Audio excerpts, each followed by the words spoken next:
생명의 근원과 같으신 하나님 아버지, 오늘도 우리가 말씀 앞에 엎드렸습니다. 한 주간 우리들의 삶, 우리들의 모습, 이 시간 다 잊어버리고 예배에 집중하는 은혜를 주시고, 말씀이 들려지는 은혜를 주시고, 그 말씀에 부딪혀 우리 삶 가운데 영적 성장과 우리의 믿음의 삶을 다시 한번 뒤돌아보는 그런 시간이 되도록 예배 가운데 임재하여 주시옵소서. 하나님 기대합니다. 이 말씀을 통해서 하나님을 보는 눈이 떠지게 하실 줄 기대합니다. 이 말씀을 통해서 하나님을 만나는, 새롭게 체험하는 예배가 되기를 기대합니다. 함께 하실 것을 믿고 예수님의 이름으로 기도 올리옵나이다. 아멘. 우리 기독교인들이 그 목회자들이나 미국의 영적 지도자들이 존중하는 분들 가운데 빌리 그레이엄 목사님이나 이런 굵직굵직한 목회하는 분들이 많지만, 돌아가신 지 얼마 안 되는 찰스 콜슨이라는 그 사역자가 있습니다. 목사도 아니에요. 아마 들어보셨을 겁니다. 찰스 콜슨은 60년대 후반 조지 워싱턴 법대를 졸업해서 변호사 생활을 하다가 닉슨에게 픽업됩니다. 그래서 70년도에 픽업돼 가지고 73년도 승승장구하는데 초급성장하나요. 그래서 닉슨이 대통령 되는데 최고의 브레인 역할을 했던 사람이 찰스 콜슨이에요. 그래서 그 사람에게는 참 좋지 않은 별명들이 많이 붙어 있었습니다. 사악한 천재, 더러운 협작꾼, 정치의 해결사. 그래서 이런 백악관 들어가면 난 안 들어가 봐서 모르는데, 대통령 방으로 시작해서 오른쪽에 가장 필요하고 가장 긴급히 취해야 될 그 사람 방이고, 그 두 번째, 세 번째, 그리고 왼쪽에도 가장 급할 때, 긴급할 때 불러야 될. 근데 찰스 콜슨은 오른쪽 라이트사이드에서 첫 번째 방을 얻어버렸다는. 그러니까 이게 그 방 자체가 얘기하는 게 이 사람이 무소불위의 권세를 가진 것을 얘기하는 것입니다. 30살에 권위, 인기, 명예, 돈 다 얻어버렸어요. 이렇게 정치를 무섭게 하는 거예요. 수단과 방법을 가리지 않고 이 정치에 타고난 재능들이 있어가지고 모든 문제가 생기면 닉슨이 제일 먼저 부른 사람이 찰스 콜슨이라고 합니다. 사악했어요. 그리고 나서 닉슨이 대통령 마치고 두 번 재선할 때 그 닉슨 대통령을 따르면서 이런 인터뷰를 했습니다. 내 친할머리를 밟고라도 난 닉슨을 꼭 재선시킬 거다. 아주 무서운 사람이었어요. 그래서 여러분, 대통령 선거 6개월 딱 놔두고 1974년 워터게이트 사건이 딱 터져버렸어요. 그래서 닉슨이 하야하면서 찰스 콜슨도 조사를 받다가 그 일에, 도청 일에 굉장히 깊이 들어가 있었기 때문에 75년 교도소로 갑니다.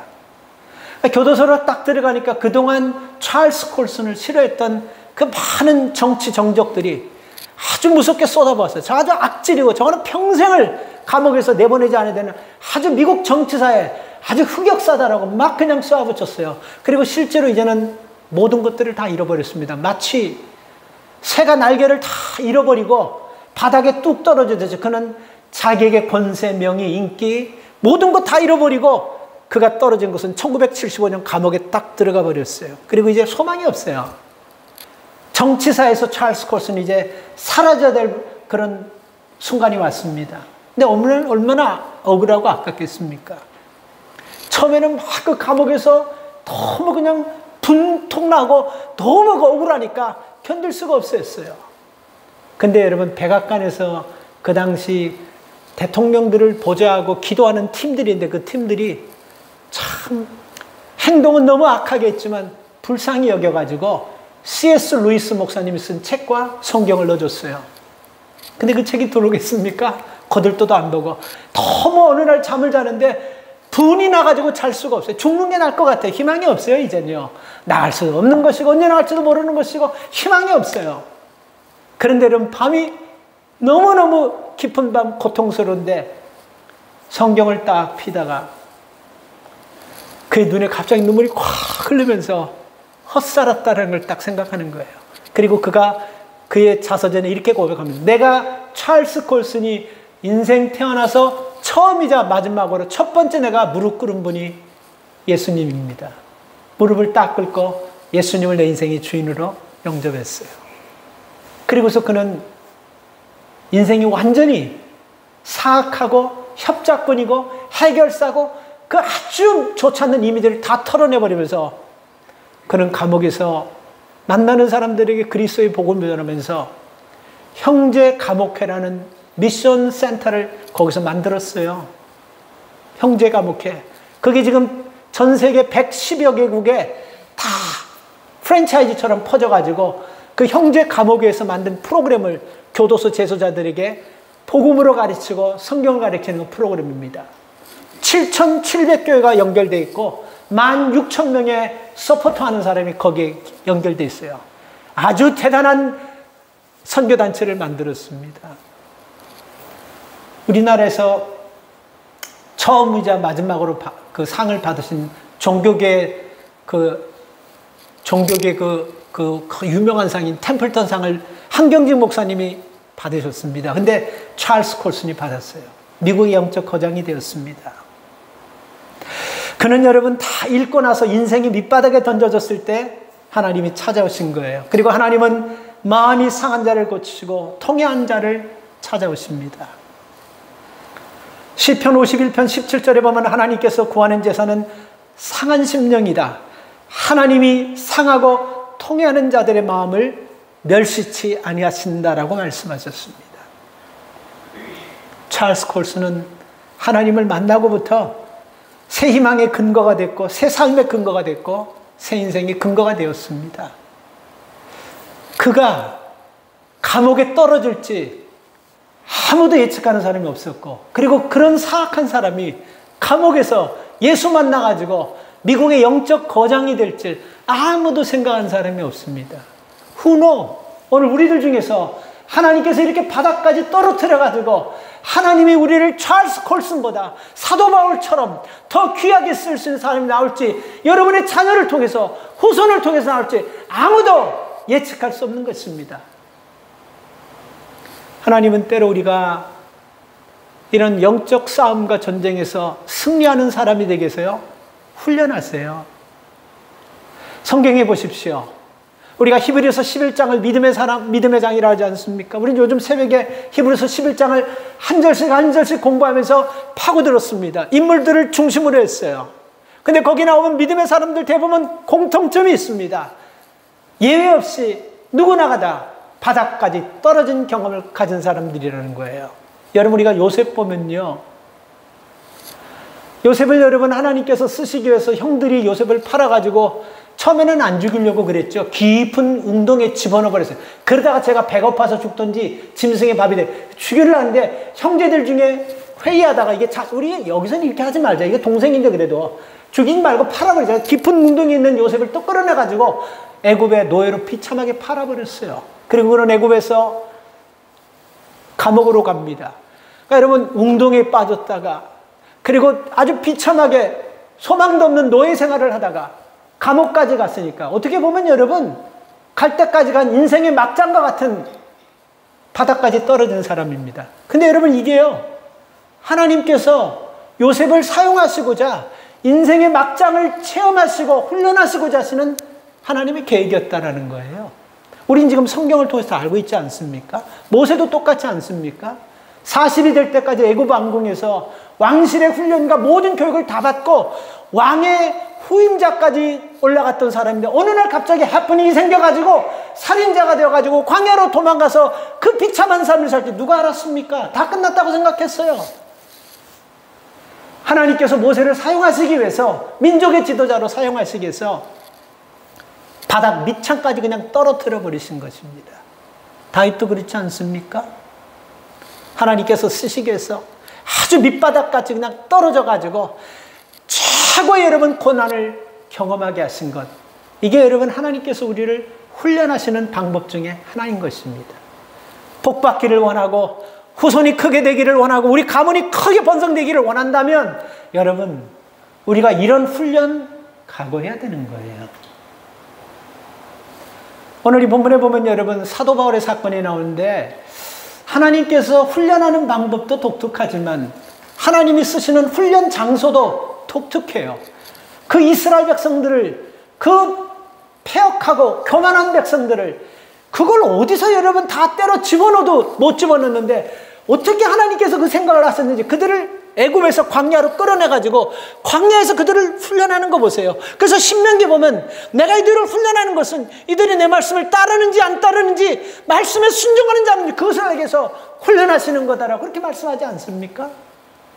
하나님의 훈련 장소는요, 여러분 일터가 될 수 있고, 그리고 여러분 가정이 될 수도 있고, 그리고 여러분들의 믿음의 사람들끼리 모인 그 모임이 될 수 있고 사업장이 될 수 있는 거예요. 하나님은 모든 장소를 일터로 쓰신데 오늘 이 사도 바울을 하나님께서 어디로 일터를 정했냐면요, 감옥으로 일터를 정했어요. 훈련 장소를, 바울을 훈련시킬 장소를 감옥으로 정했습니다. 바울은 지금 2년 동안 감옥에 있는 거예요.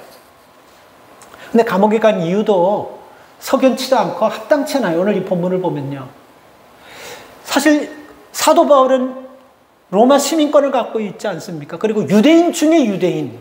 이건 뭐를 얘기하냐면 아주 유대인 중에서도 사입이나 이렇게 막 혼혈된 게 아니라 이거 전통 유대인, 오소독스 유대인, 아주 보수적인 유대인을 얘기하는 거예요.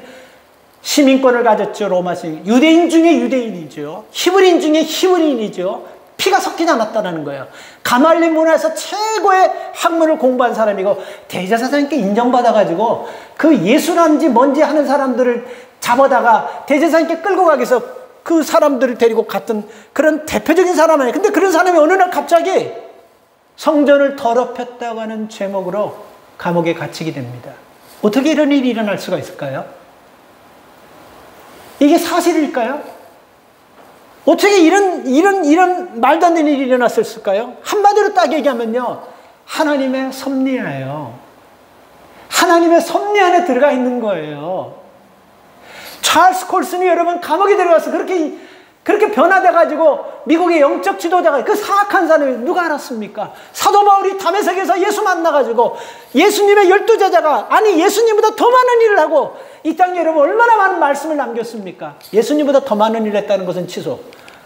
이게 요즘 방송이 나가가지고 저도 예수님 12제자 다 합친 것보다 더 많은 일을 했어요. 그런 엄청난 여러분 파워와 그런 엄청난 능력을 가지고 있던 사람이었습니다. 근데 한번 생각해 보세요. 그런 그가 여러분 뚜렷한 잘못도 없이 감옥에서 2년 동안 갇혀 있는 거예요. 근데 문제는 여러분 이겁니다.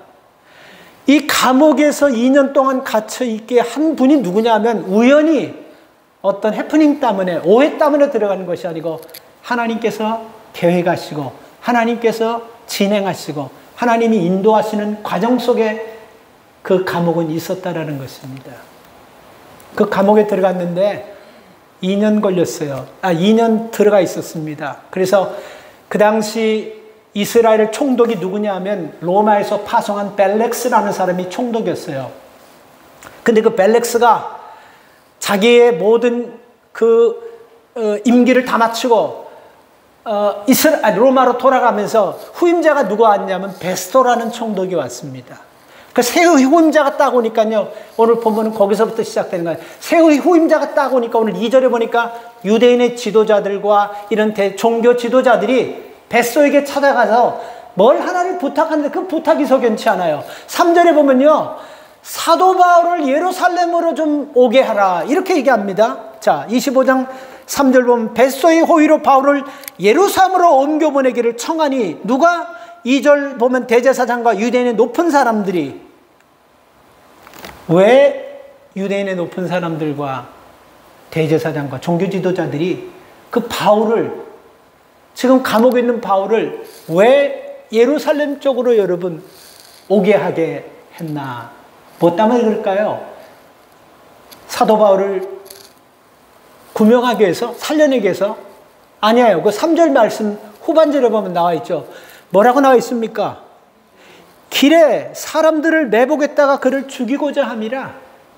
그러니까 여러분 지금 바울이요, 감옥에 들어간 지 2년이 되었어요. 총독이 벌써 다른 총독으로 바뀌었어요. 그럼에도 불구하고 뭔 바울이 그렇게 큰 잘못을 했는지 아주 바울을 죽이려고 아직도 눈에 불을 켜고 2년이 됐지만 바울을 죽이려고 하는 사람이 있는 거예요. 그래서 여러분 이것을 하나님께서 이 총독 이 베소의 마음을 움직여가지고 이렇게 얘기하는 거예요. 4절 베소가 대답하여 바울이 가이사랴에 구류된 것과 자기도 미국에 떠나갈 것을 말하고, 이게 이제 뭐 좀 이렇게 쉽게 얘기하면 뭐냐면요. 지금 사도 바울이 감옥에 있고, 그리고 내가 이제 언젠가는 가이사랴에 갈 건데, 그때 가면 내가 불러도 늦지 않고, 지금 감옥에 있는데, 바울이 어떻게 도망갈 수 있겠느냐 하고 놓아버린 거예요. 근데 이것도 여러분, 바울이, 이 가이사가, 뱃속 간 것이 아니고 하나님께서 그런 마음을 줘서 놓은 거예요. 만약에 예스 했다고 한다면요, 바울은 가다가 죽는 거예요. 3절 후반절에 그렇게 나와 있지 않습니까? 숨어 있다가 사도 바울을 죽이려는 사람이 매복에 있다가 그 예루살렘으로 가는 길에 죽으려고 하는 것입니다. 자, 여러분, 바울은 이렇게 복음을 전하면서 많은 과정을 겪습니다. 이 바울의 여러분 모습을 보면요, 오늘 여기 등장하는 그 총독 이 베소라든지 그리고 대제사장이라든지 유대인의 종교 지도자들하고 사도 바울을 한번 이렇게 비교를 해봤습니다. 이게 비교가 됩니까? 그 로마의 총독인 그 베소는 권력을 갖고 있는 사람이고, 그리고 유대인의 지도자들인 이 종교 지도자들과 이런 사람들 뭐를 갖고 있습니까? 종교의 권위를 갖고 있어요. 그러니까 이 두 개가 결탁해가지고 지금 어떻게 하면 베소를 좀 움직여가지고 사도 바울을 죽이려고 하냐, 지금 이런 과정이 있는데, 어떻게 보면요, 참 이걸 어떻게 표현하냐면, 베스도하고 사도 바울을 비교해도, 유대인의 종교 지도자들과 바울을 비교해도 참 바울은 누가 봐도, 어디서 봐도, 뒤에서 봐도, 앞에서 봐도 볼품없는 사람인 것입니다. 감옥에서 언제 죽을지도 모르잖아요. 바울을 신문하는, 여러분 그 신문을 보면요, 바울을 이렇게 조사하고 바울을 이렇게 막 하는 걸 보면 전혀 말같이도 되지 않는 걸 가지고 자꾸 우기면서 그렇게 여러분 바울을 얽어매려고 하는 것입니다. 그런 모습을 보면 참 바울이 여러분 어떻게 보면 억울하다 해야 되나요? 이 바울이 어떻게 보면 여러분 참 초라한 모습으로 지금 저들에게 비교가 되고 있다는 것입니다.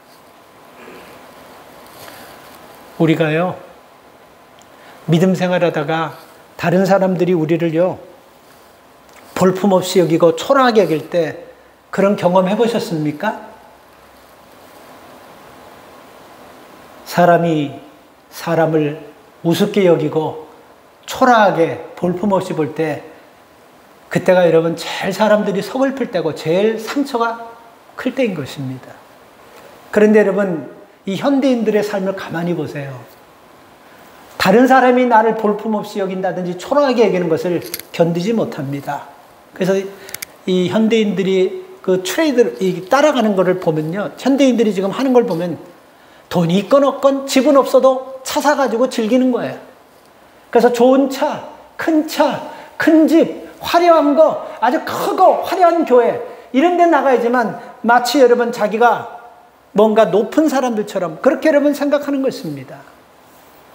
오늘 우리가 믿음을 가지고 믿음 생활하다가 신앙 지키기 위해서는 요거 꼭 기억하세요.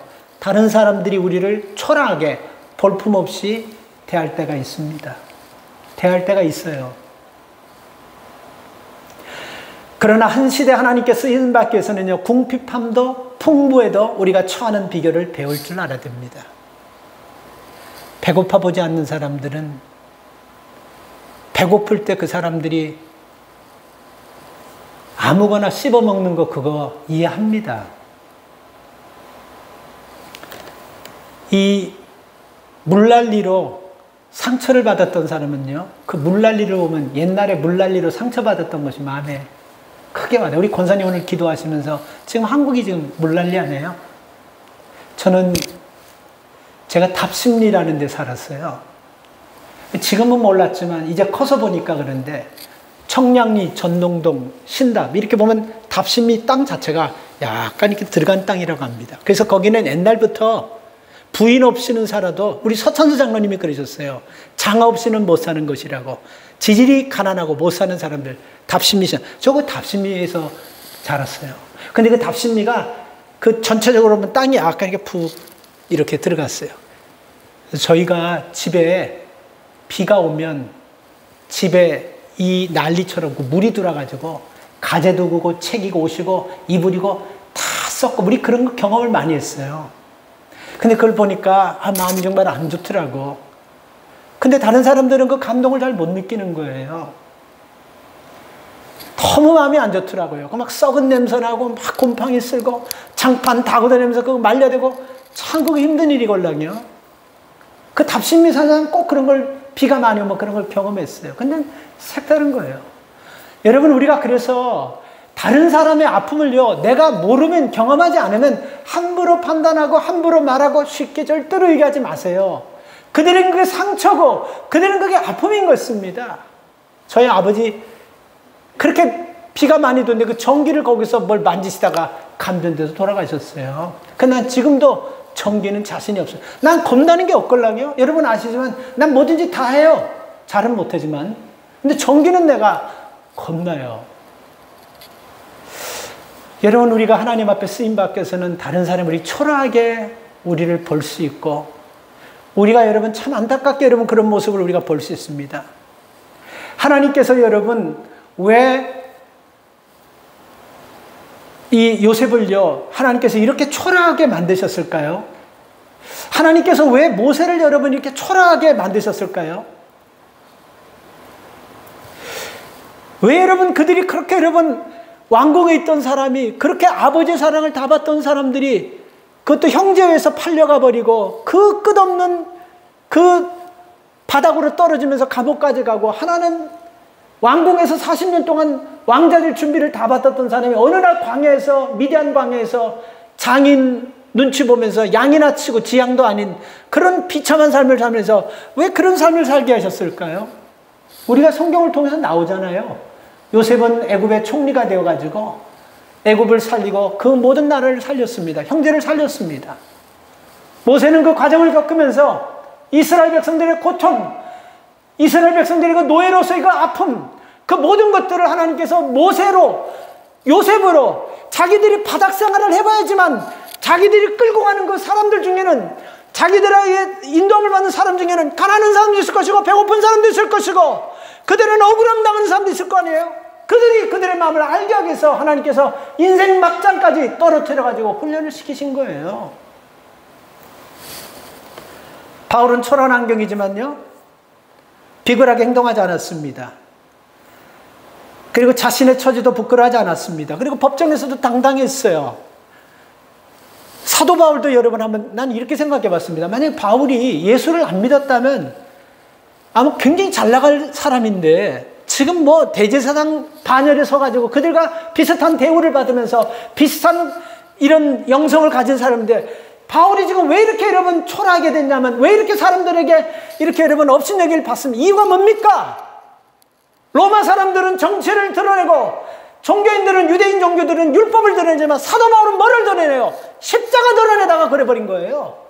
그리스도의 복음을 드러내다가 여러분 이렇게까지 밑까지 바닥까지 떨어져 버린 것입니다.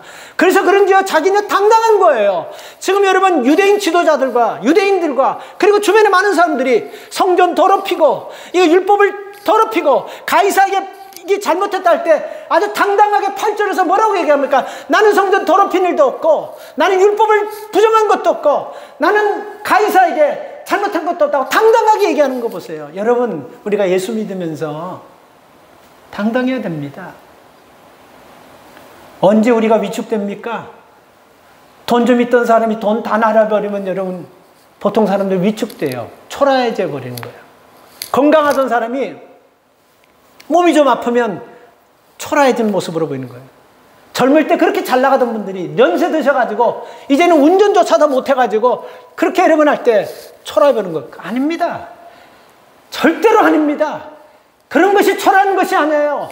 예수 그리스도께서 나를 위해서 생명 내걸고 구원해 주시고 자녀 삼아 주셨는데도 불구하고 그 하나님의 도우심과 그 은혜를 쳐버리고 내 뜻대로 내 속에는 옳은 대로 살아가는 그 모습이 그 뒷모습이 더 추한 모습이고 초라한 모습이고 불행한 모습인 것입니다. 좀 없어도 예수 믿다가 복음 전하다가 십자가 전하다가 사람들이 우습게 봐도 당당하시기 바랍니다. 왜? 주 일을 하는 거예요.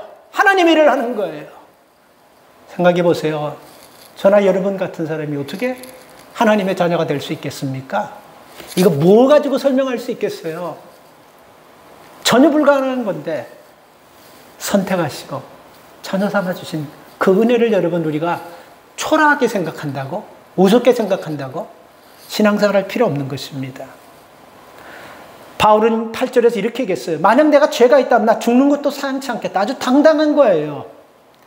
바울이 여러분 왜 이렇게 당당하냐면요. 로마서 1장 16절에 보면 내가 복음을 부끄러워하지 아니하노니 이 복음은 모든 민족에게 구원을 주신 하나님의 능력이 뭡니까? 내가 하나님의 능력을 전달하는 사람인데 감옥에 있다고? 종교 지도자 나를 우습게 본다고? 베스도가 나를 재판한다고? 전혀 개의치 않고 아주 당당한 모습으로 나가는 것을 볼 수 있습니다. 여러분 왜 우리가 초라한 모습, 위축된 모습, 그 모습을 해서 우리가 주눅들면 안 되냐면요. 저는 세상에서 모세나 요셉이나 다윗 이런 참 위축된 삶, 초라한 삶을 살았지만 예수님보다도 초라한 삶을 산 사람은 없다고 생각합니다. 태어나시는 자체가 불행한 장소, 아주 지저분한 마국간에서 태어나가지고 그 예수님을 어디 안치할 데도 없었습니다. 그리고 십자가의 상에서 돌아가시면서 그 당신의 시신을 넣을 수 있는 동굴 하나 없어가지고 남의 동굴에 시신을 거기 안치했습니다. 뭐 때문에 예수님께서 이렇게 하셨습니까? 잘 기억하세요. 내가 받아야 될 초라함, 예수님이 십자가에서 다 지신 거예요. 그런데도 살려놨더니 좀 먹고 살만하다고, 좀 내가 뭘 할 수 있다고, 조금 내가 아직도 뭐 기운이 있다고, 뭐 이런 대우 못 견딘다고? 우리가 믿음 생활하는 거 아닙니다. 초라함의 훈련을 통해서 우리를 훈련하시는 하나님을 인격적으로 만날 수 있기를 축복합니다. 그리고 여러분 우리가 뭐를 또 극복해야 되냐면요. 이 영어 성경에도 없고 일본 성경에도 없는 한국말에만 있는 단어가 하나 있는데 억울한 사정. 한이라는 단어 있지 않습니까? 그 우리나라밖에 없어요. 한이라는 단어는 다른 나라에 없어요. 억울하다라는 단어도 일본 말에도 없고 영어에도 없는 거예요. 왜 여러분 사도 바울이 억울한 일을 당하냐면요. 자, 6절 말씀을 보면 베스도 총독 베스도가 바울을 불러서 가이사랴에서 다시 재판을 합니다. 아, 근데 이게 지금 2년 동안 여러분 이 재판을 지금 계속 했걸랑요? 무슨 지금 죄가 있어서 지금 재판을 한다고 하면 사도 바울에게도 희망이 있는 거예요. 아, 이번 재판에서는 내가 지난번에 어필하지 못하는 걸 내가 확실하게 준비해서 좀 해서 내가 좀 석방됐다. 이런 거나 있지. 근데 이런 것도 없어요. 뭐를 하기 위해서 재판을 하냐면요. 죄가 있어서 재판하는 것이 아니라 죄가 나올 때까지 재판을 하는 거예요. 이러니 얼마나 억울하겠어요. 죄가 없는 사람인데 그 사람을 죄가 나올 때까지 재판을 하는 거예요. 아무 증거를 제시하지 못하는 것입니다. 자신들의 목적을 성취하기 위해서 아주 죄인으로 만들기 위해서 그냥 재판하는 거예요. 바울은 이런 가운데서도 흔들리지 아니하고 당당했다라는 것입니다. 자, 여러분, 이 지금 베스도도 그렇고 베스도는 지금 재판을 바울을 벌여서 또 하는 이유는 뭐냐면요. 딱 한 가지입니다. 자기가 로마로부터 이스라엘을 다스리는 총독으로 자기가 위임받아서 왔는데 가장 이스라엘에서 도움을 많이 받고 그들을 좀 붙잡아야 될 세력이 누구냐면 이스라엘은 기독교 국가이기 때문에 하나님을 믿는 나라이기 때문에 대제사장들을 붙잡으면 자기가 이스라엘을 정치하기가 참 쉽고 여기서 큰 문제 없이 임기를 잘 마치고 로마에 들어가면 더 높은 데 올라갈 수 있는 이거 하나 때문에 그러는 거예요.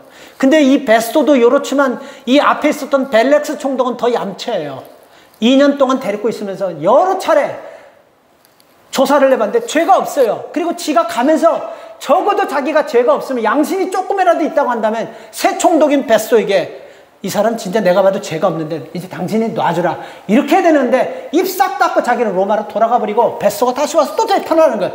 이런 게 얼마나 억울하냐는 거예요. 억울한 일 당해보셨죠? 억울한 일 여러분 우리가 살다 보면 많이 당하지 않습니까? 세상에서 억울한 일 당하면 사람들은 뭐라 그럽니까? 힘 있는 사람은 억울한 일을 당할 때 그 사람 가만 안 둬요. 꼭 내게 준 대가만큼 복수합니다. 근데 힘이 없는 사람은 억울한 일을 당하면 체념하게 되는 거예요. 예수 믿는 사람들이 억울한 일을 당할 때 어떻게 극복해야 됩니까? 한번 생각해 보세요. 내가 억울합니다. 나 죄 없습니다. 이것을 자꾸 드러내려고 하면 할수록 이상하게 더 바닥으로 떨어지게 되는 거. 그런 거 경험 못 해보셨어요?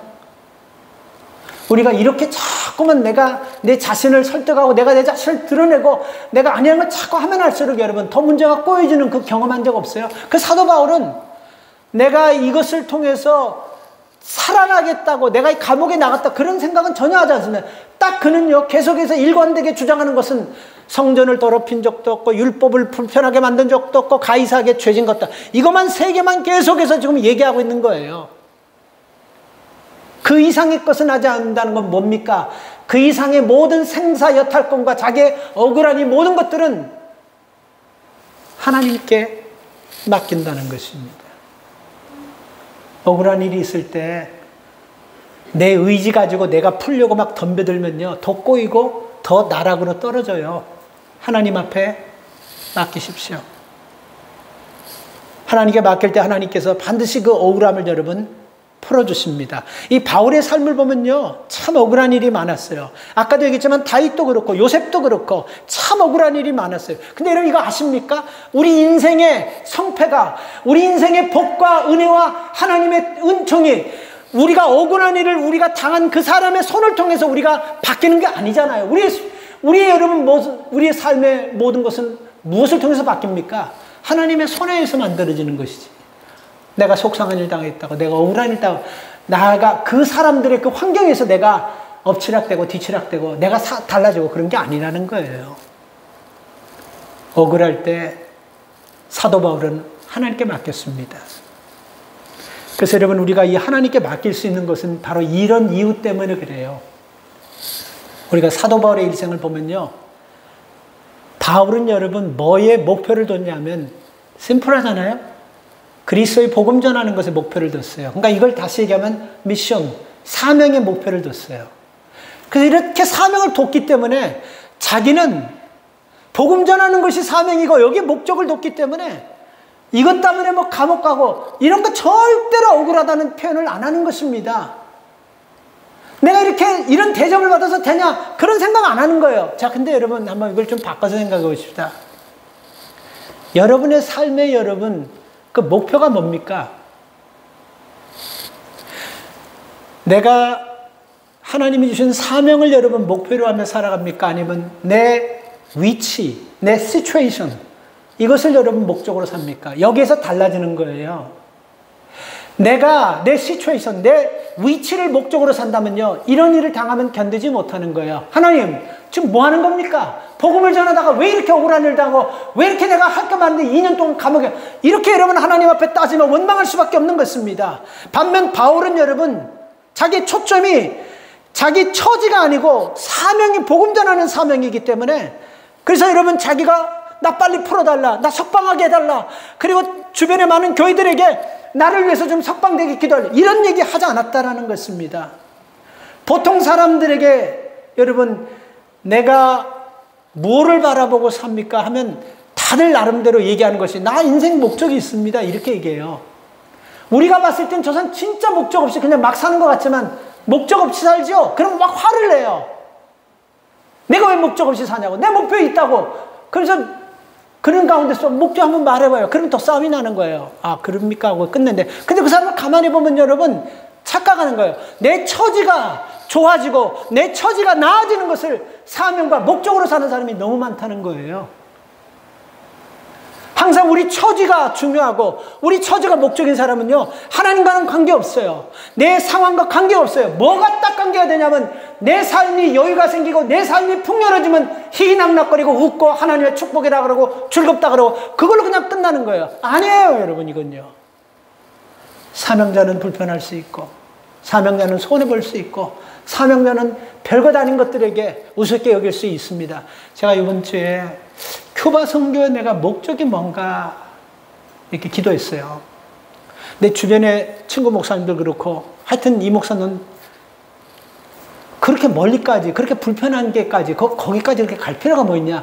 나중에 당신 교회 교인들 좀 데리고 갈 때가 생각해. 그게 합당하냐. 이렇게 하면서 많이 듣고 또 우리 식구 중에 또 누가 하나가 전화 가지고 아무것도 모르는 사람이 너무 깊이 들어가지 말라. 나한테 그래요. 그래서 이 판 난 벌써 이래 들어가려면 깊이 들어가야죠. 뭐 이제 다 들어가 버렸는데 더 이상 나올 것도 없어요. 더 깊이도 없어요.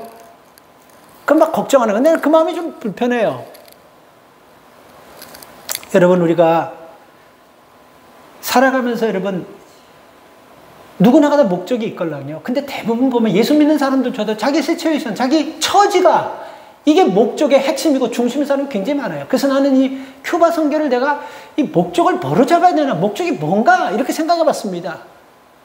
거기 황무지 땅 같은데 신학도 제대로 공부하지 않는 그 양반들에게, 그 어디서 안수 받은 줄 모르는 사람들에게, 그들에게 여러분 그걸 잘 가르쳐서 생활비 대주면서 끝까지 그래도 일만의 희망이라도 교회를 끝까지 할 수 있도록 계속해서 대주는 것이 이게 내 사명이냐?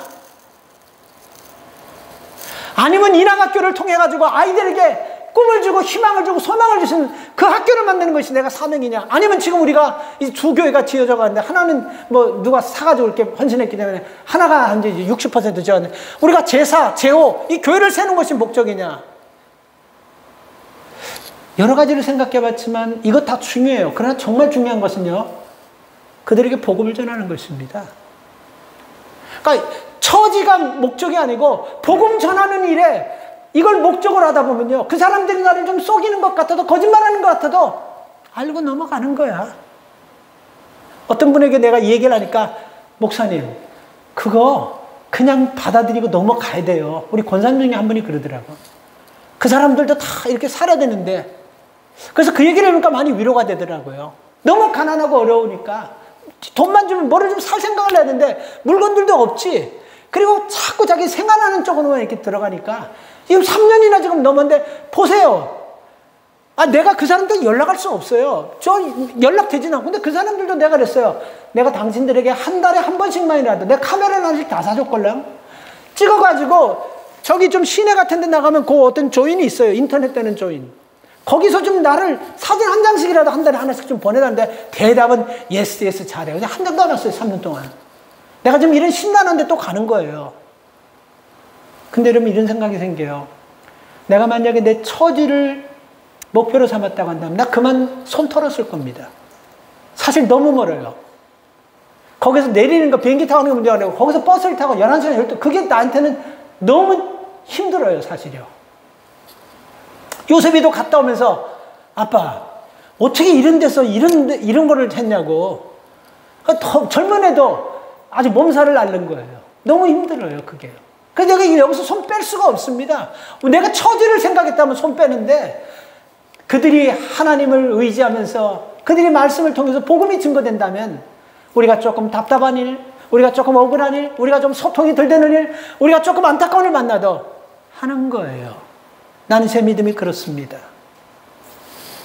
그래서 여러분 자기 처지에 좋고 나쁨에 목숨 걸지 마시고 사명 가지고 살기를 주의 이름으로 축복합니다. 여러분들 남은 생 한번 생각해 보세요. 이 남은 생을 여러분 내 처지만 바라보고 내 처지만 중심으로 살지 말고 내게 주신 사명이 있다는 것을 가지고 그 사명을 찾기를 축복합니다. 마지막으로 여러분 사도 바울은요 훈련을 아주 오랫동안 받았습니다. 23절 보니까요 다시 사도 바울을 불러서 재판하는 거예요. 참 이거 정말 재판도 무슨 결과도 없는 재판이고 계속해서 그 벨렉스도 그렇고 베스도 그렇고 죄가 없는 줄 알면서 자꾸 이렇게 재판하는 거예요. 이 지루함, 이 불편한 것을 계속해서 이렇게 겪어야 되고 말도 안 되는 것인 줄 알면서도 계속해서 이 과정 속에 들어가는 것. 지루한 이 과정을 여러분 너무 쉽게 생각하지 마시고 이 또한 하나님의 아를 트레이닝하는 기간이다라고 생각하시고 이 지루함도 믿음으로 극복하기 바랍니다. 젊은 사람들, 현대인들을 보면요, 이 지루한 거는 못 참아요. 이런 얘기가 있더라고. 우리 가난해서 돈 없는 거는 살아도 지루한 거는 못 참는다는 얘기. 무서워요. 세대들이 생각하는 게. 가난해도 돈 없어도 그런 거는 참을 수 있는데 아주 지루하게 하는 건 우리는 못 참습니다. 그래서 걔네들은 운전하면서도 막 손가락으로 막, 어떤 애는 옆에서 내 운전대 막 겁이 나더라고. 손가락으로 막 그냥 피아노 치듯 막 치라. 그 운전하면서도 그렇게 대형사고 나는 거예요. 봐야 돼, 운전하면서도. 통화해야 돼, 들어야 돼. 음악 듣고 손가락으로 막 긁어내고 또 보고 운전하고. 지루한 걸 못 참는 거야. 길거리를 걸어다니면서도 그냥 이걸 보고 다녀. 애나 어른이나 전부 다 지루한 걸 못 참는 거예요, 현대인들은. 여러분, 왜 우리 믿음의 사람들이 이런 긴 과정을 거쳐야 되냐면요, 영적 성장은 단순 반복, 그것을 통해서 그 과정이 인내와 견딤과 우리 인품이 깎아나가면서 성품이 변화되는 거예요. 나무가 어느 날 갑자기 팍 자랍니까? 어느 날 갑자기 결혼했는데 이틀 있다가 아기가 탁 나와요? 여러분, 우리가 시간이 걸리는 것입니다. 가끔 뉴저지 턴팍이나 95 타고 이렇게 오다 보면 뉴욕에서 올 때 제가 제일 졸릴 때가 언제냐면 4번 딱 지나면 나 미쳐요. 눈이 그냥 이렇게 감기는데 견딜 수 없어. 한 손으로 이렇게 하고도 운전하고 창문 다 해놓고 운전하는데 4번, 5번이 너무, 그러니까 5번 딱 들었으면 5번에서 4번 되잖아요. 너무 졸림, 최고로 와요. 졸림이 아주 나는. 그래서 항상 가끔 이런 생각이 들어요. 이야, 이거 길을 갖다가 조금 이렇게 굴곡을 줘가지고 이렇게 좀 만들, 이렇게 쫙 해가지고 몇 시간 이렇게 지루하니까 지루하기도 하고 잠도 오고 불평도 나오고 그래요. 그런데 어느 날 갑자기 운전하면서 이런 생각이 딱 들더라고. 야, 이게 지루한 게 아니고 누군가의 길을 닦기 위해서는 얼마나 오랜 시간 땀을 흘리고 수고하고 그들의 고생이 있은 다음에 이게 길이 이렇게 쭉 빠졌는데 내가 조금 운전하면서 지루하고 불편하고 잠 온다고 이렇게 짜증내서 되겠나 하는 마음이 싹 사라지더라고. 모든 것에는 미닝이라는 것이 있어요. 의미라는 것이 있어요. 오늘 내가 이렇게 지루하고 이런 앞도 끝도 없고 시작도 끝도 없은 그런 과정을 계속해서 훈련하게 하는 것도 우리가 볼 때는 아무것도 아닌 것 같지만 기억하세요.